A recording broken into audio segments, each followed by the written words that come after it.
You know what, Father from Family Circus? All you do is judge other people. Every day in the funnies, all you do is judge. What do you have against the Family Circus? The Family Circus was never funny, Pinky. I just love the Family Circus. That PJ, he's getting to be quite a handful. And you're enjoying your entire 2-page comic spread, right? And then there's the Family fucking Circus. Bottom right-hand corner, just waiting to suck. Read the Family Circus. Enjoy the gentle comedy.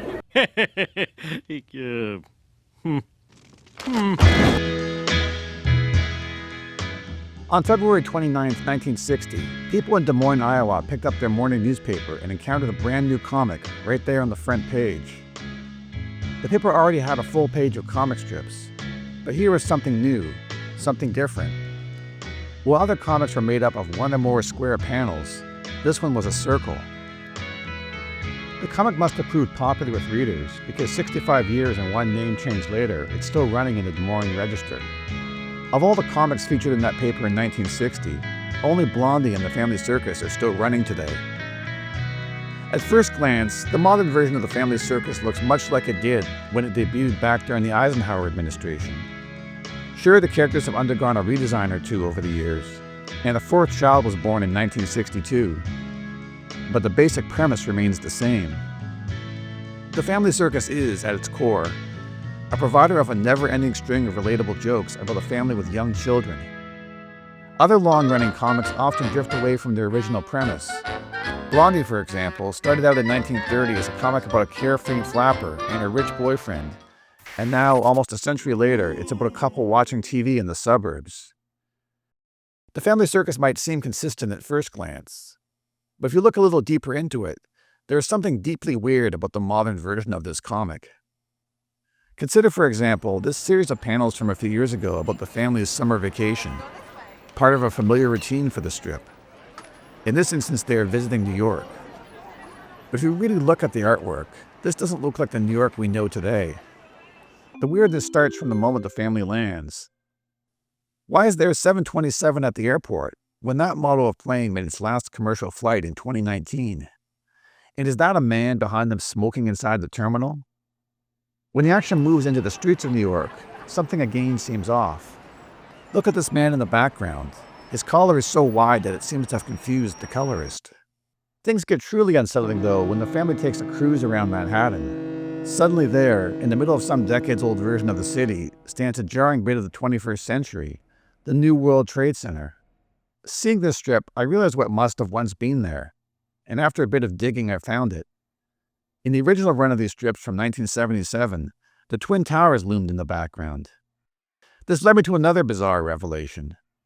In the original strips, the family had been visiting the city at one of its lowest points in modern history, the summer of 1977, when it was terrorized by the Son of Sam and hit with a heat wave and a blackout. You can see some hints of this in the original run of strips, with a headline in the New York Daily News about the heat, and the family's fear of being mugged in Central Park. And yet in 2022, this run of strips from such a specific time are given a few minor tweaks and passed off as taking place in the modern day. To make this happen, an entire week is shaved off the family's trip, losing some more questionable strips, like this one about mugging, and this one where baby PJ is playing in a hotel ashtray. It's no secret that newspaper comics make use of reruns. It can be a grind turning out a new comic every day, and cartoonists need vacations too. But as I dug into the Family Circus, I found that in recent years it has grown to consist mostly of old strips. Even this isn't that remarkable. There are other strips, like Peanuts and Calvin the Hobbes, that are being rerun because their creators refuse to allow any other cartoonists to continue their work. If the Family Circus was just strictly old strips, I wouldn't find it interesting. What intrigues me are the lengths it would go to disguise decades-old panels as new material. Let's look at a few examples. The two most common edits involve the mother Fell's hairdo and televisions. Fell's hairstyle was famously updated in 1996, and this must cause no end of headaches for the strip, because most of the rerun material comes from before then. If you see a flat-screen TV in the Family Circus, it's a safe bet that it's been edited in to replace an older model. For the most part, TVs are one of the few forms of modern technology you see in the Family Circus. Sometimes you see a computer with its monitor carefully edited, but you rarely see a tablet or a smartphone.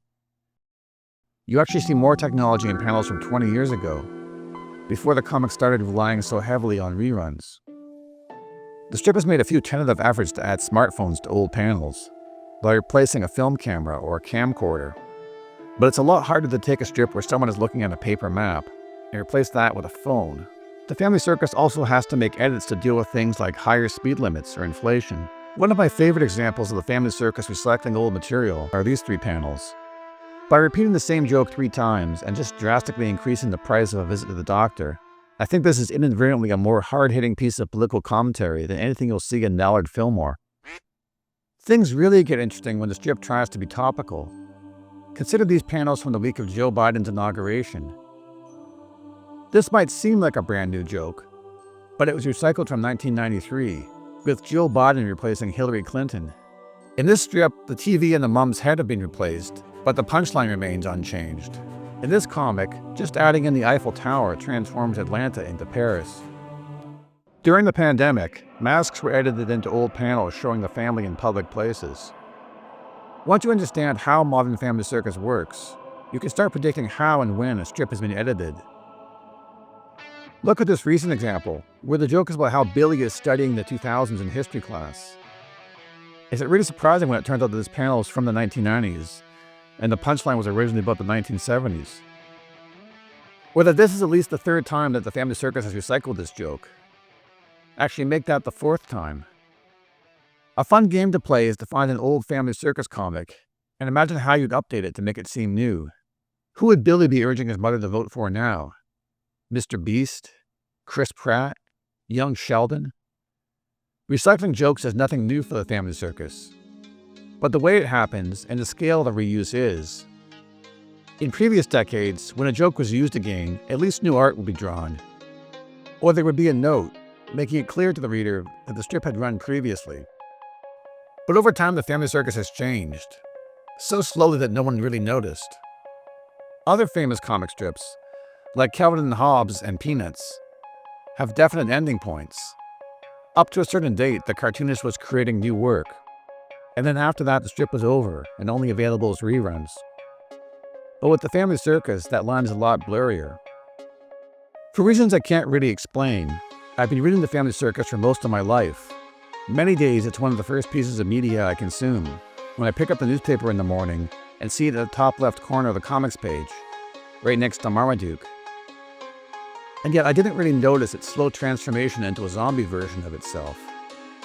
To figure out just what was going on, I decided to do a bit of research. I would take a month's worth of Family Circus and search for the punchlines in the newspapers.com archive. It's not a perfect method, as it doesn't work well for the bigger Sunday strips with their hand-drawn lettering, or for instances where old art is reused with a brand new punchline. Still, it provided some interesting results. I started with May of 2016. I found 3 recycled strips, 2 that used old art with a slightly changed punchline, and 1 that took a weekday gag from the 1970s and redrew it for a Sunday strip. It's possible that other strips were using old art, but the Family Circus at this point was still mostly original work as far as I can tell. Moving forward to May of 2018, I found the Family Circus was still mostly new material. It's possible this art is decades old, but at least this feels like a modern joke. But the amount of recycled material is starting to rise. I found 7 reused comics. 4 were straight reruns, and 1 had the punchline reworded a bit. The 2 remaining examples are the most interesting.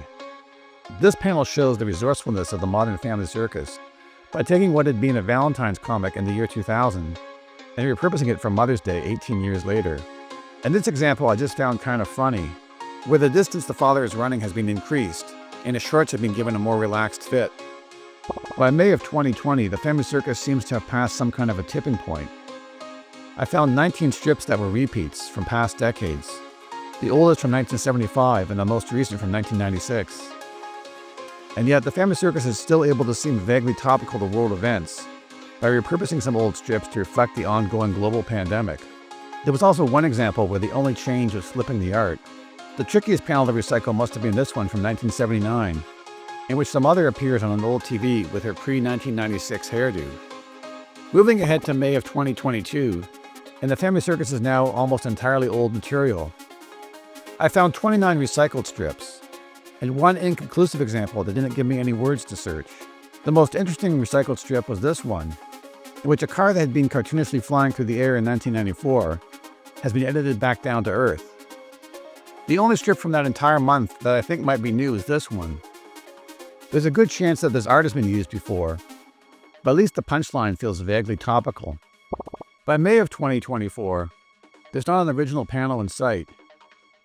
Most of the work here is taken from 1988, 1992, and 1996. Somehow, one of the most popular comic strips of all time has mostly stopped creating new material without anyone really noticing. The Family Circus used to be a product of its times. The most interesting panels would be the ones that could only exist in a particular moment, like this one about the miniseries Roots from 1977, or this one about the first Christmas after 9/11. Now the Family Circus has lost that connection with the world.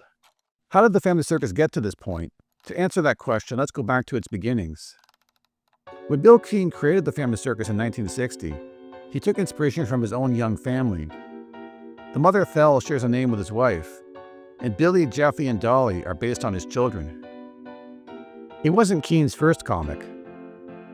Wikipedia says that during his military service in the Second World War, he created a feature for the Stars and Stripes newspaper called At Ease with the Japanese.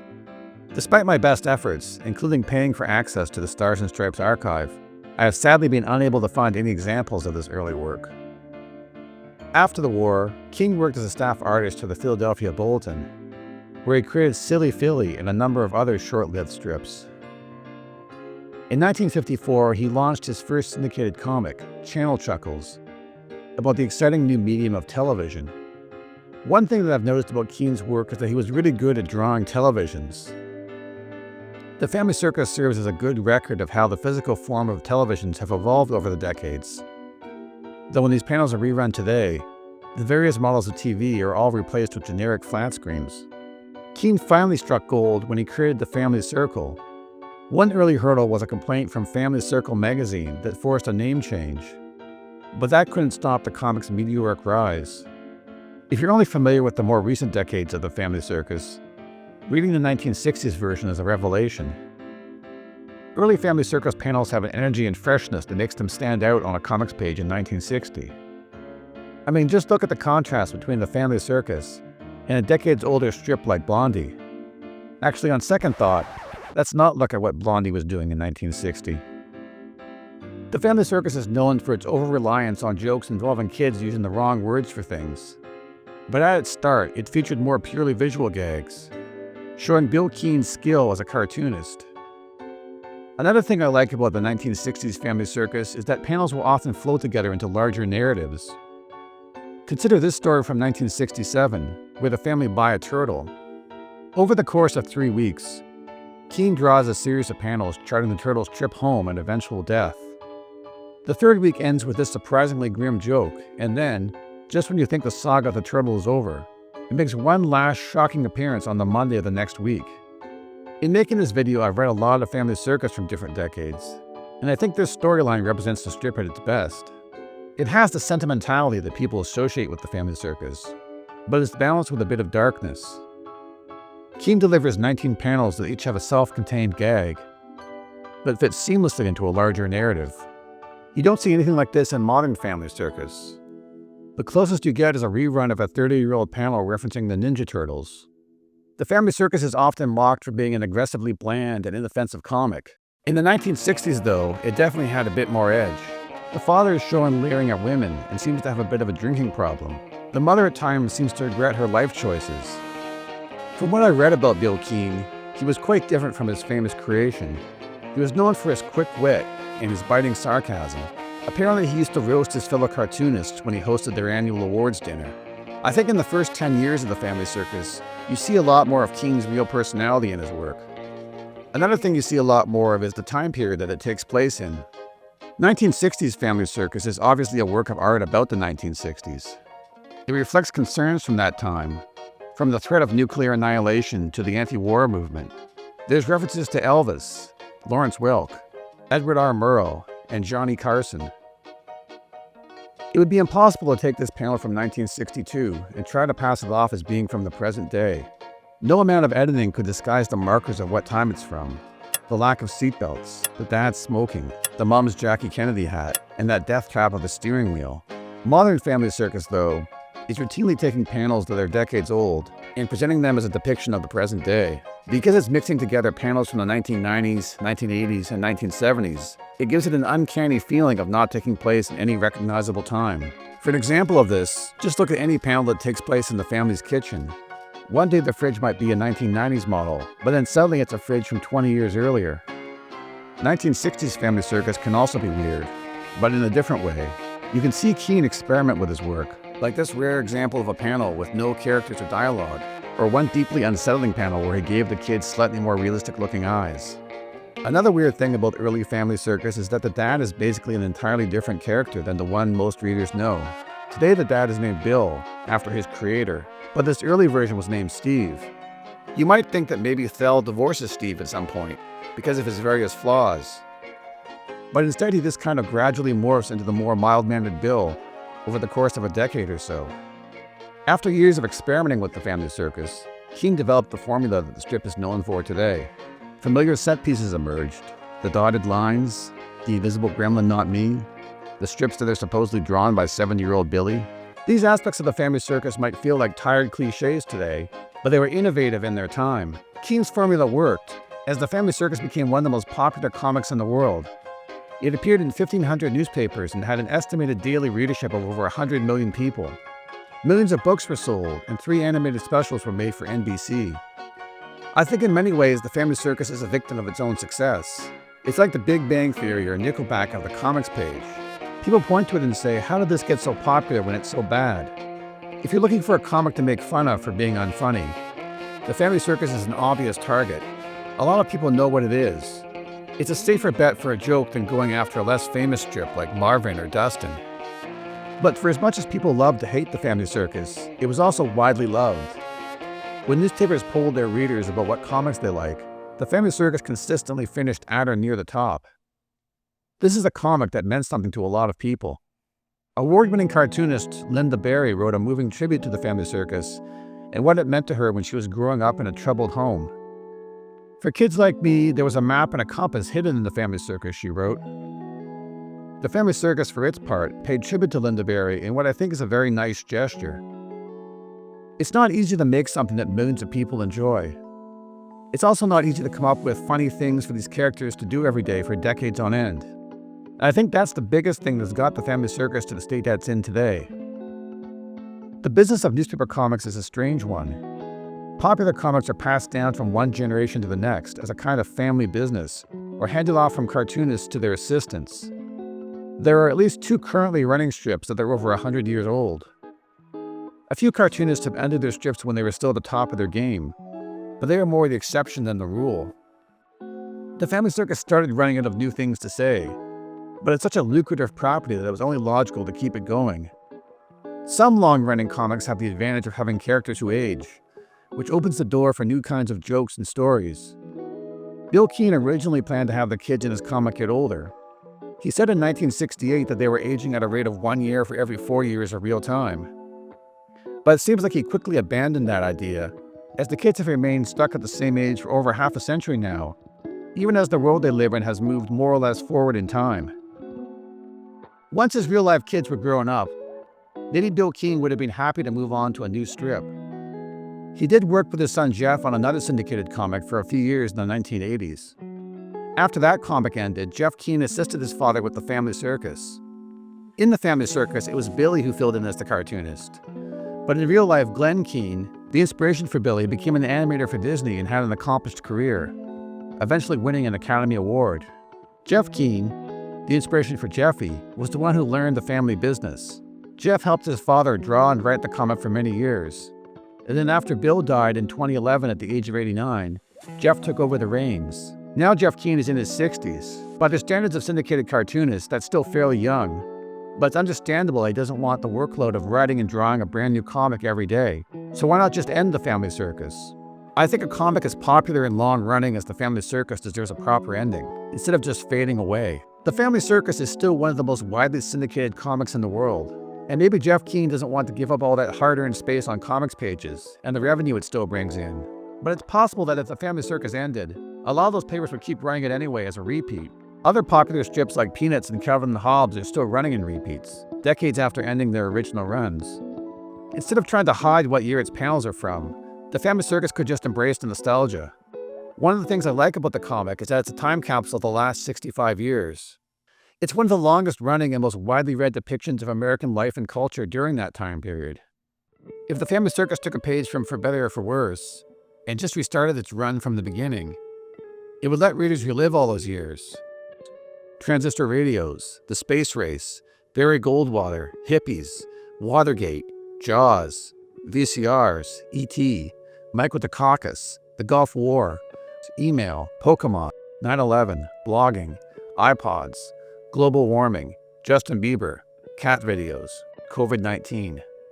Alternatively, maybe the Family Circus could start producing new material on a more regular basis. After more than 40 years of working on the strip, maybe Jeff Keane could hand it off to someone else. Other long-running comics have benefited from having a new cartoonist bring in a fresh perspective. Maybe the most cynical solution would be to use the Family Circus to train some kind of an AI that could then keep churning out an infinite supply of panels. Regardless of what happens, it feels like the Family Circus isn't going away anytime soon. It makes me think of the exposition device you see in movies, where a character in some post-apocalyptic world finds an old newspaper that explains what happened. I imagine that if you flip back in that paper, beyond the headlines about zombies or aliens, you'd find the Family Circus still running on the comics page. Even in a collapsing world, the Family Circus would still be there. After all, a heart can be broken, but a circle goes on forever.